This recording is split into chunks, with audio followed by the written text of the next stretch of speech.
10 years ago, my mom was behind bars, and my father was trying his best to save my mom.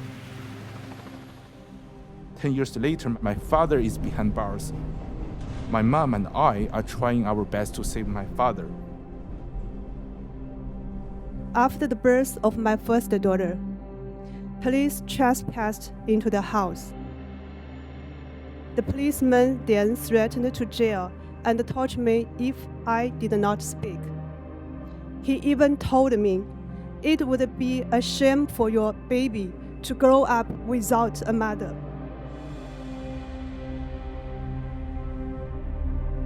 Few events in recent Chinese history have had as profound an impact on the country, and few have met with such a powerful campaign, forcing the entire world to ignore or forget. They say, well, maybe this is not affecting United States citizens. It definitely is. It definitely is.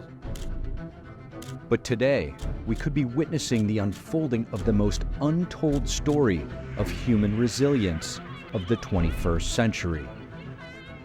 So the big moral question of our time, are we going to seize on this opportunity? Are we going to do the right thing? Because if we let it happen to others and we profit by it, we can hardly complain when it happens to us. And I think that the creep happens very, very quickly if you let it, because they want us to be more like them, not them to be more like us.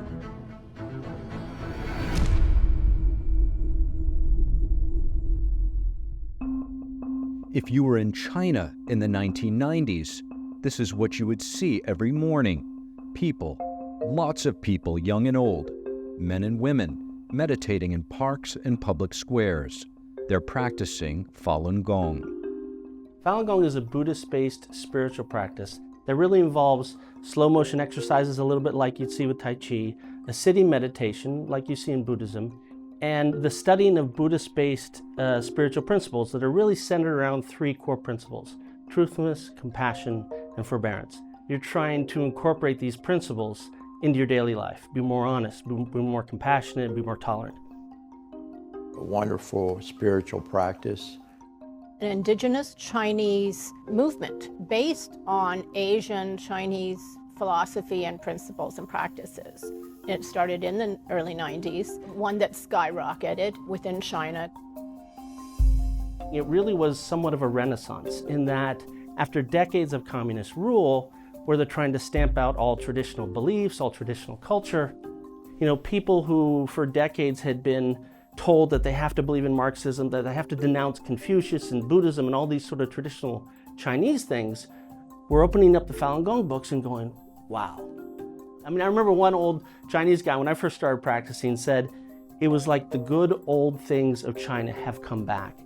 It was literally everywhere. I had a friend who actually was studying in Tsinghua University, which is kind of like their MIT.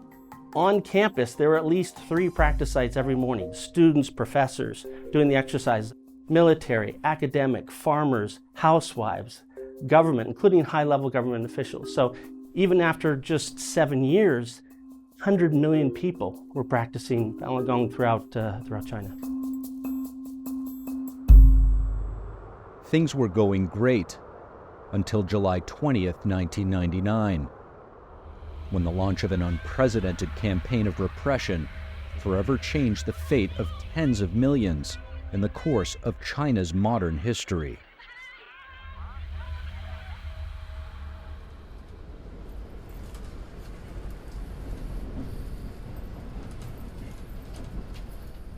I came here around 2012 for my graduate study and also for the freedom. Actually, when I graduated, I got an offer from a Japanese automobile company. I can go to Japan, but my parents said, no, you go to US. You go to US. So they know US is the beacon of the freedom, and that's why I'm here. And I think I'm at the right place. I met you a few years ago, and I was very impressed. He's indicative of some of these immigrants that have come over, hardworking, value education, and very loyal friends. So, I was devastated when I heard what was going on, and I wasn't going to sit back and take it. Joe's parents are both practitioners of Falun Gong. Actually, my father was in U.S. 2019 December. He is the eldest son in the family, and he thinks it's his responsibility to take care of my grandfather. So he went back to China in 2020. But in the end, my father could not attend my grandfather's funeral. My father was in prison at that time. It's really a big tragedy to my family. Joe's father, De Young Joe, was sentenced to 8 years in a Chinese prison in April 2023 for practicing Falun Gong. This is an innocent gentleman. He's being jailed for 8 years for doing absolutely nothing wrong. Absolutely nothing wrong.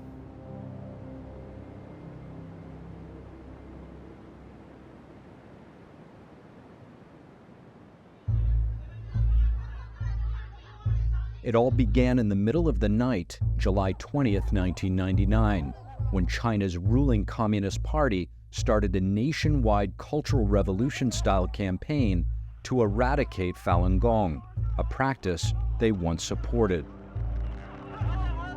Officials orchestrated public burnings and the destruction of any Falun Gong-related books and posters, police launching massive arrests nationwide. Like instantly people were being pulled out of their beds from, and across the country being thrown into prison camps and labor camps. That's when my mom was sent to the Brainwash Center. She was simply delivering flyers on the street, and she was caught by the police officer. The family member cannot pay my mom a visit, so he was in a solitary confinement for more than 40 days. When Jiang Zemin initiated the persecution in 1999, police broke into our home and arrested my dad. Later, my mom was also arrested. After being tortured and abused in detention, my father died following his release from the detention center in 2009. Meanwhile, my mom was arrested repeatedly. Since 1999, she has been arrested 11 times and has spent 10 out of the past 24 years in detention, just because she practiced Falun Gong. There is different level of persecution in China. You have the prison, you can be sentenced to prison for 80 years, and then it's a labor camp. But the labor camp was actually abolished several years ago, but it's very, very common method of persecution like 10 years ago. And then it's brainwashing center. So for the brainwash center, the thing with that is you don't need, the police can just send you to brainwash center without the consentment of the court. Basically, the police can do anything.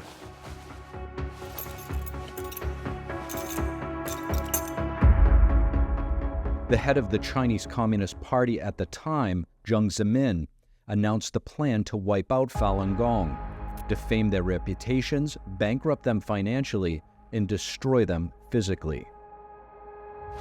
They'll put you through high-pressure psychological techniques like chaining you to a chair where there's a TV screen blaring at you 24/7 how evil your beliefs are and you are. They'll combine that kind of thing with really brutal torture techniques, to the idea to break the mind, break the will, and ultimately what they want to do is have you sign a repentance statement that say you'll stop practicing Falun Gong. Often then you must do that to other people. The Washington Post did a piece on this where they followed an individual who went through this process, a Falun Gong practitioner. He sort of concluded at the end, we human beings are the very worst animals on earth. I mean, he was just so demoralized.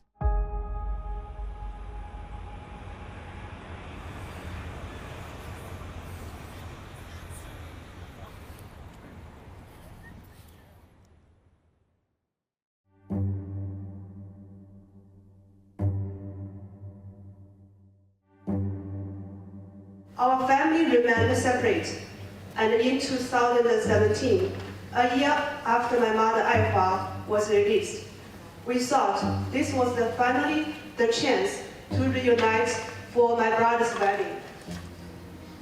However, she was denied a passport because she practiced Falun Gong. Our mother was sentenced to 3 years. So right now, your mother is in a Chinese prison. Yeah.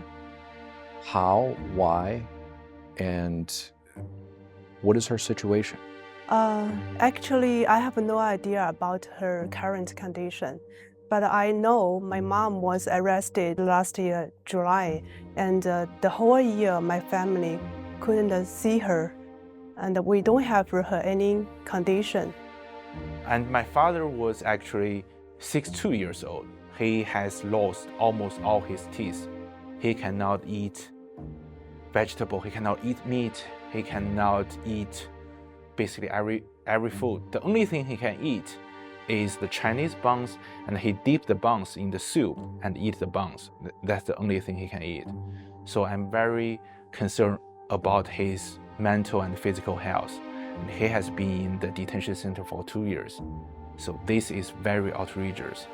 And his health has declined since being in the detention center, Yes, just to make that clear. Yes, he lose a lot of weight, yeah.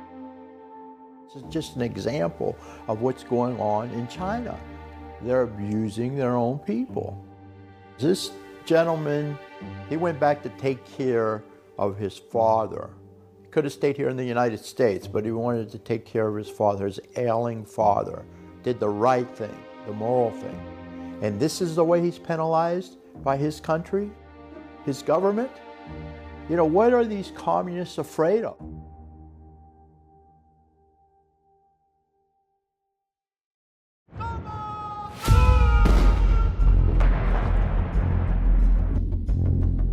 What is the CCP so afraid of?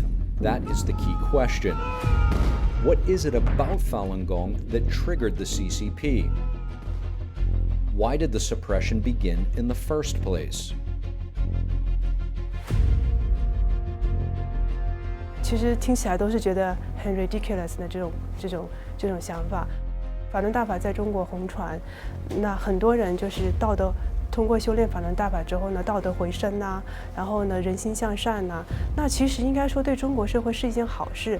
可是很奇怪的就是，中共害怕一个国家一个政府，他居然害怕这么多人去做好人，这是让人觉得很难以想象的。So the first was the numbers. 100 million people practicing Falun Gong. At that time, that's 1 out of every 13 people in the country. That's 40 million more people than there are total members of the Communist Party. So when the Chinese government did a survey in late 1998 and found out those numbers, that made a few leaders nervous.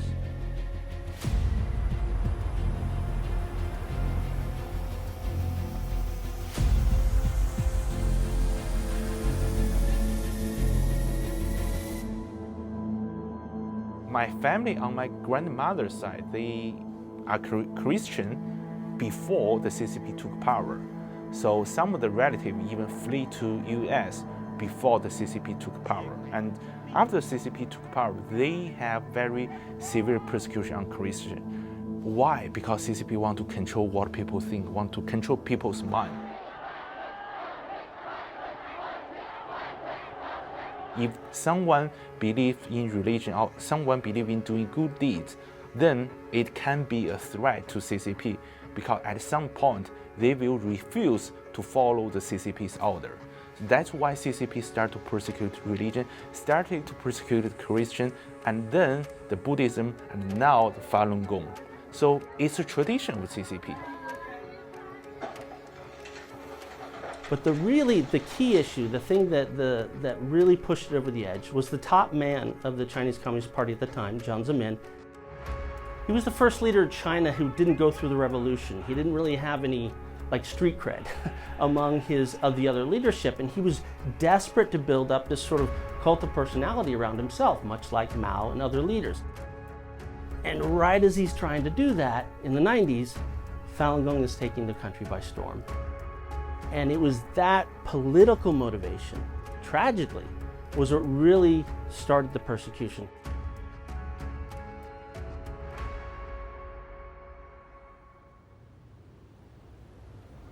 Over the past 2 decades, Falun Gong practitioners have been subjected to beatings, sexual humiliation, rape, shocks with electric batons, and forced injections with psychotropic drugs.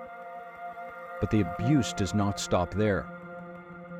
As the world looks the other way, the CCP developed a dark industry out of this persecution: live, forced organ harvesting. But is there evidence? Why did the issue come to light and receive such little attention until recent years? And what role has the United States and the free world played in this dark industry? There's disturbing news just out from London. An independent international tribunal concludes that China is killing prisoners in order to harvest their organs. Organ transplant. The first time I even heard of the concept, it was almost too bad to be true. It was almost unbelievable on its face. China was not a player in the organ transplant business at all until they had hundreds of thousands of Falun Gong practitioners as detainees. And then suddenly, just over a few years, they skyrocketed to become one of the leading destinations for organ transplant operations. And it raised the questions, it begged the question, where are these organs that are being transplanted coming from? According to Chinese Vice Minister of Health, the number of transplants performed each year went from several hundred in 1999 to well over 10,000 a year by 2008. And the China Daily newspaper reported that the actual number in 2006 was 20,000. And now it is widely recognized that China performs the second most amount of transplantations, only second to the United States. Even more troublesome is evidence that China seemed to have an overabundance of organs and that their medical tourism business was booming. They had hospitals advertising all over the internet that they could guarantee patients organs within the time frame of weeks, and they could even schedule them in advance. To put that in perspective, the United States waiting time for a kidney is over 3 years. We are confident that in just a few years, China will become the #1 organ transplant country in the world. You can connect the dots, and it started to look very, very bad for the CCP, the Chinese Communist Party. Well, how come I rang up? I was offered a liver very quickly from a hospital in China. How is that possible?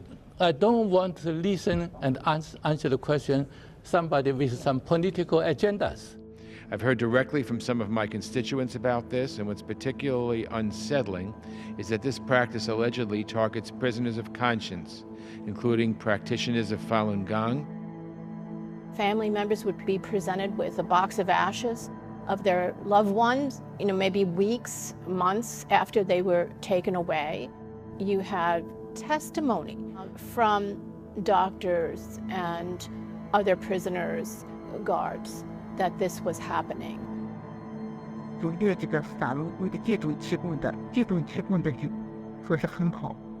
这个网都是这样。这边的话就是，比如说像那个就是监狱犯人那个练法轮功的这样的犯人，活体能够有保证足够吗？对呀，可以啊，你到时候可以直接过来再具体谈，看他能不能帮我找到法轮功活体。你在那里肯定没问题。啊，能找到啊。那我可以跟你说。他们拿这个是轻而易举。I believe that there is evidence of genocide here. I mean, it's terrifying, right? I mean, these people are being disappeared for practicing something that they believe in. They're the right age and the right condition. They're disappearing to provide those organs to other wealthy people in China. Of course, you are a surgeon yourself who's conducted transplant.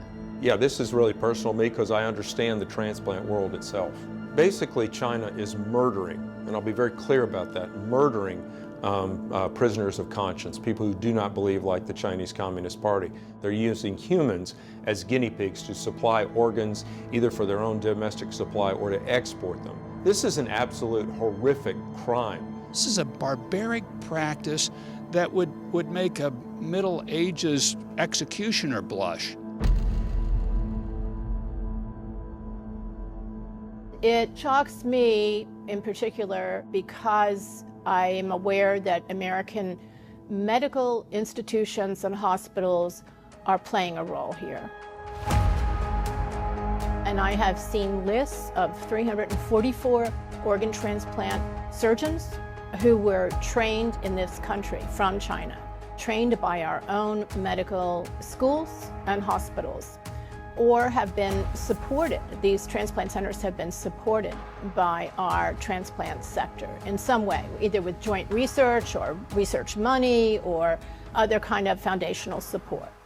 And that continues to this day. They're unspeakable. These things were unspeakable. Yet China's doing it. The Communist Party of China is doing it to their individual citizens with impunity. And we go and shake hands and work business deals. If that hand was being extended to you with the blood on it of someone that just took out somebody's organs, someone that was unwilling to give those organs up and lost their life because of their belief, would you be so willing to extend your hand in friendship or in business partnership or even in diplomatic partnership?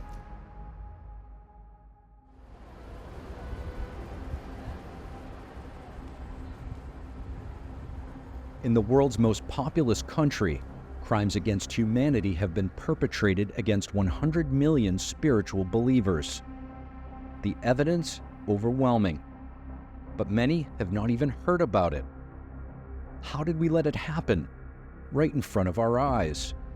All the while, we grew deeper and deeper into a relationship with Communist China.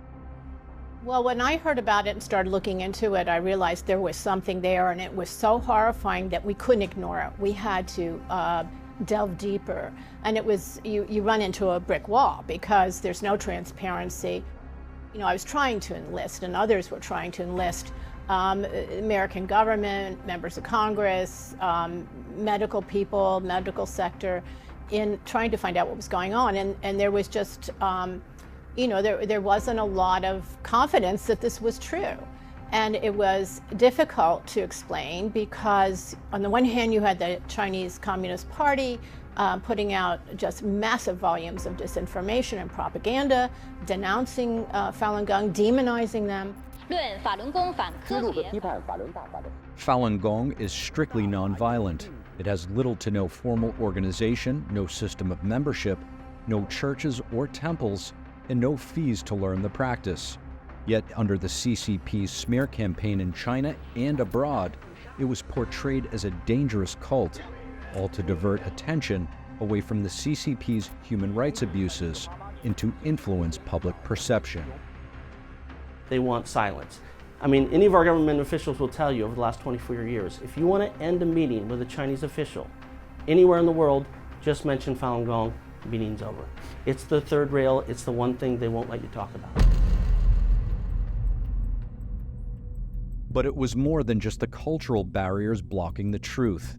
Behind the scenes, bigger changes were underway. At the turn of the century, at the peak of the persecution, the CCP all of a sudden put on a face, embracing capitalism.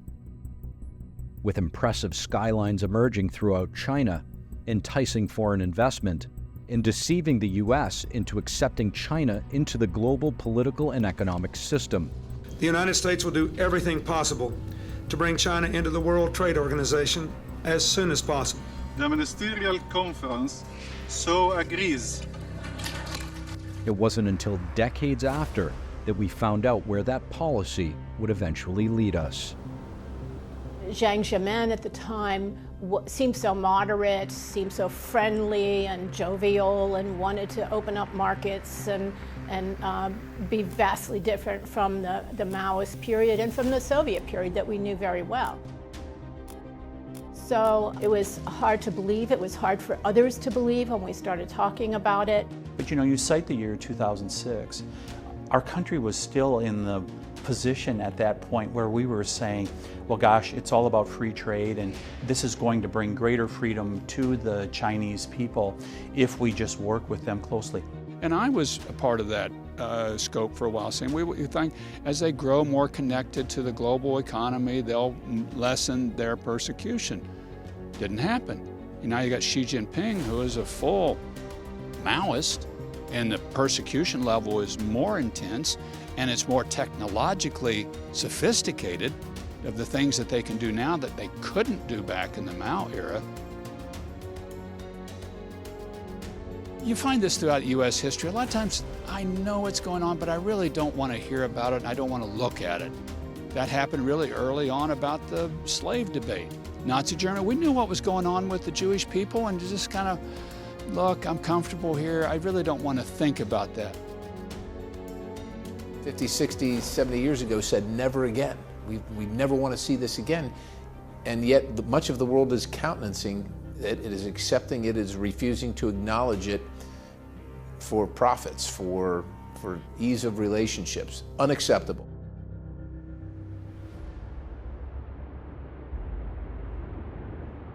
The CCP's efforts paid off. It bought nearly 30 years of public amnesia from the West. Why should your average citizen, who this may on the surface not affect, be concerned? Well, look, this is, it depends what kind of universe you think we live in.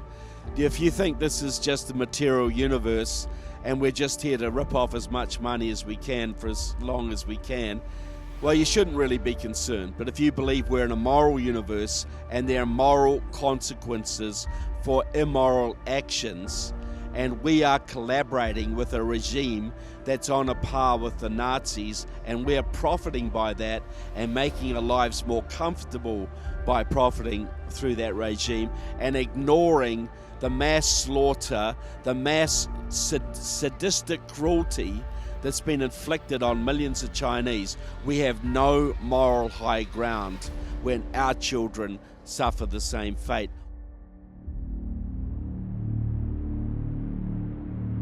You need to know that what is being done in China to Chinese people of various stripes is certainly in prospect for us if the Chinese can get their hands on us. In fact, it's not an accident. Think about it for a moment. It's not an accident that the Chinese are so set on collecting as much data about Americans, whether it's through TikTok or whether it's through 23andMe or any other of the means that they have available to them. Health data, DNA data, and other personal information, because this can help them target you. So this is not somebody else's problem. This is something, again, that we ignore at our extreme peril.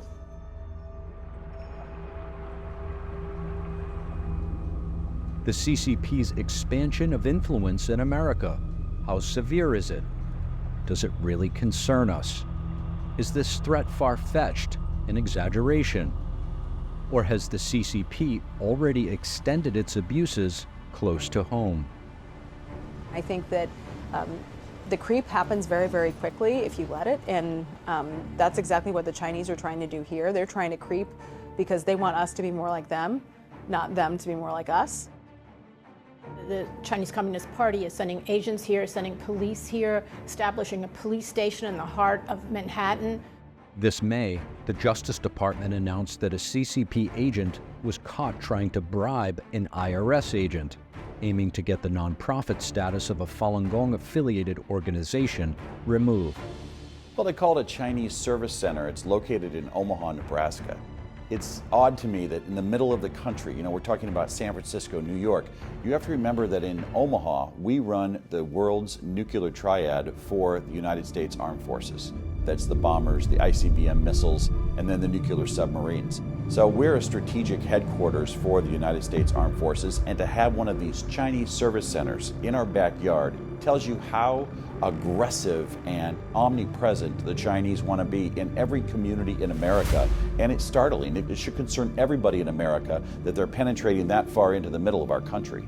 We had a Chinese balloon that flew over our country, transversed the entire nation, many of our military installations, our missile bases, some of our secret missile bases.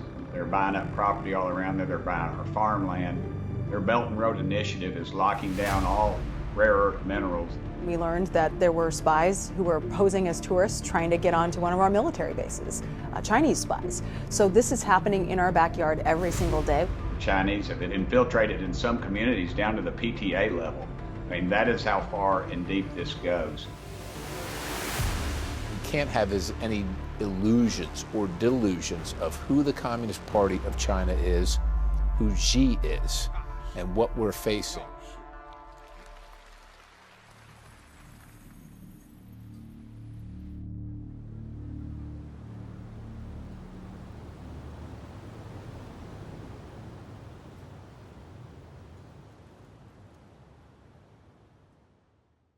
So if I could ask, what does July 20th mean for you?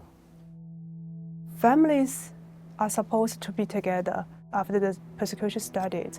We have not been able to stay in the same roof, take a family photo, or be together for important life events like weddings or birthdays. This persecution have torn my family apart over and over again. Every year on that date, I am reminded of the suffering my family has gone through over what is now almost 24 years. Every year, I think maybe next year it will be over. I think about how many families there are like mine, and about how much they have suffered also.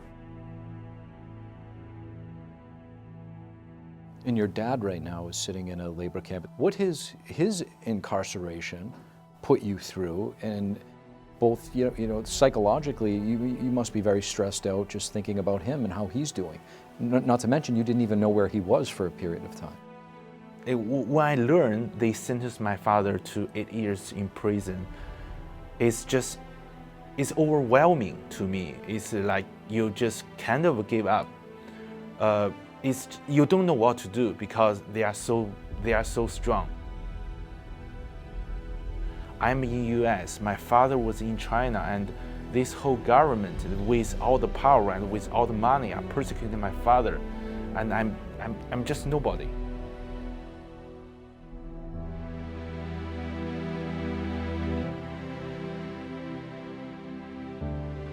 It's my mom who put me together. She's a very strong woman. She always knows what to do, even in the darkest time. So I think there's a reason my mom and I stay here and fighting for my father's freedom. Biderakis has written 3 letters to presidency, and Senator Rubio has written 2 letters to the State Department.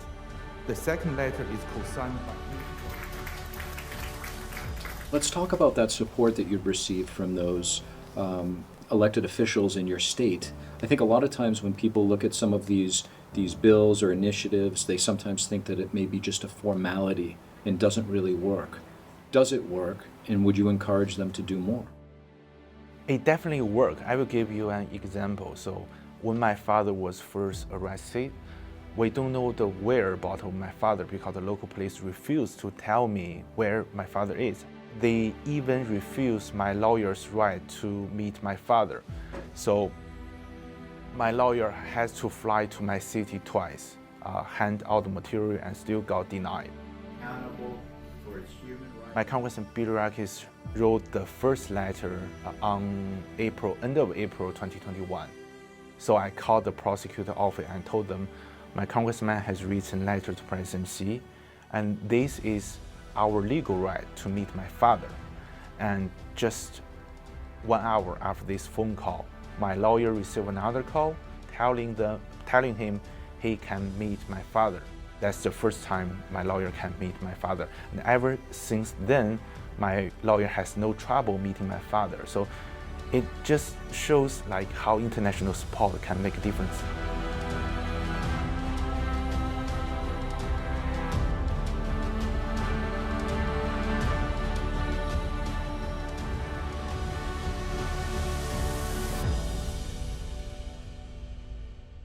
So many officials in China read the tea leaves about what's happening in that country, and they're trying to get out. They're trying to get their kids' passports, they're trying to get their money out, and this is around the country. When we sanction those officials, word of that gets out all over China, and suddenly you get police chiefs, other security apparatus leaders scared that they're the ones that are going to be next sanctioned, that they're not going to be able to get their kids out. So that kind of thing works. It sends reverberations throughout China. The United States has to do everything possible to raise this issue to the consciousness of not only all America, but all of the world. It cannot be left to stand, and there's no one else that can or will take the lead. We have to. And even though there have been some bills, we even passed one earlier this year, it falls way, way short. And we must do every single thing we can. We need to identify every single Chinese Communist Party official that is involved. And look, we can't reach into their country and take them and put them into prison. Goodness and the good Lord knows that we should. But short of that, what we must do is make sure that their life is a living hell for what they've done. And that's what my bill seeks to do.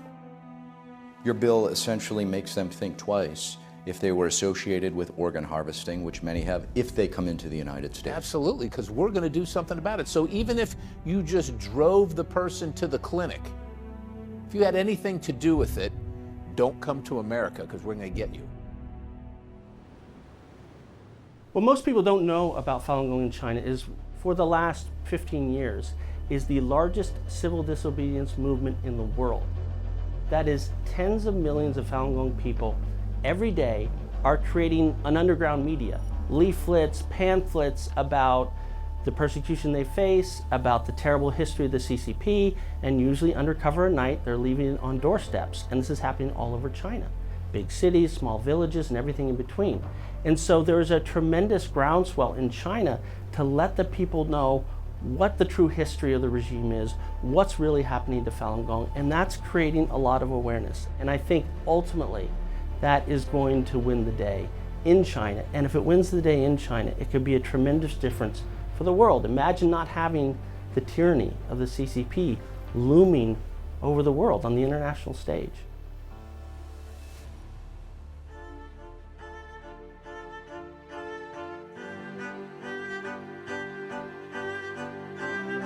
Business and labor have to get together and say, hey, this is wrong. Let's shut this stuff down. And the way we shut it down is we got to quit sending them our dollars for cheap products. Look, we got to use the moral power of our vote, the moral power of our money, and the moral power of making a stand. If we can do that and we can destroy the CCP through moral methods, we may never have to fight them physically. Our boys, if we can stand up morally, our boys will not have to die fighting them in the battle.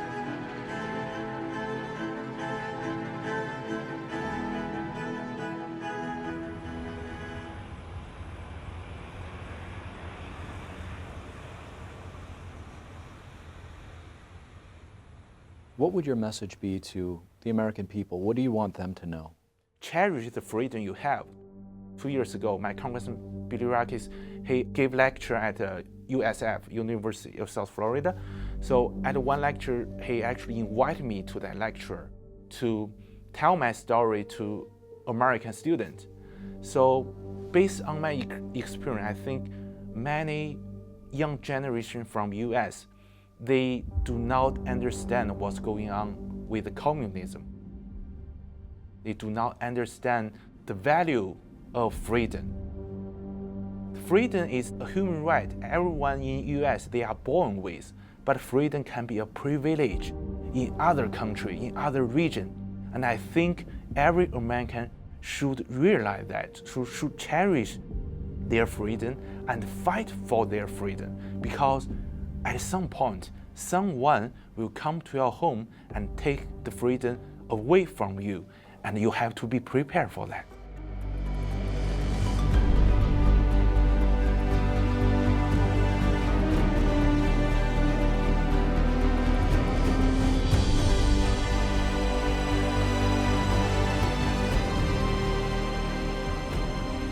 What would you say to the millions of Falun Gong practitioners around the world and the ones that are being persecuted?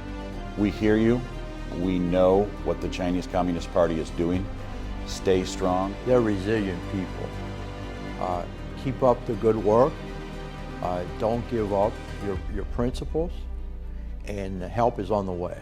I hope you will keep the faith, because we in America will always stand for those that believe in religious freedom. But more importantly, that's simply a human right, and it's recognized by most people around the world. And I hope that they will keep the faith that someday they will be able to be free people out from the yoke of communism. Our message, my message to them is to stay hopeful, keep believing, keep practicing, know that help is on the way, know that you're not alone, know that all things worth achieving, worth saving, require sacrifices. And if your sacrifice is that silent suffering while you do your work, then that's part of it. And look, this is the road less traveled, which means that not everybody's on it, but you're on it, and there are people that are on it with you, even from afar. We hear your cries, we hear your pleas, and we're going to do everything. I'm going to do everything I can in my power. I'm not in charge in China, but I have something to say in America, and I'm going to let as many people know so that they're aware of it. And it's hard to be patient. But those who are patient are the ones who almost always succeed. It's the perseverance that is usually victorious. So we will get there. Maybe not today, but we will get there. So hang in there and stand strong and stand for what you believe in, because there are many people around the world that believe in you.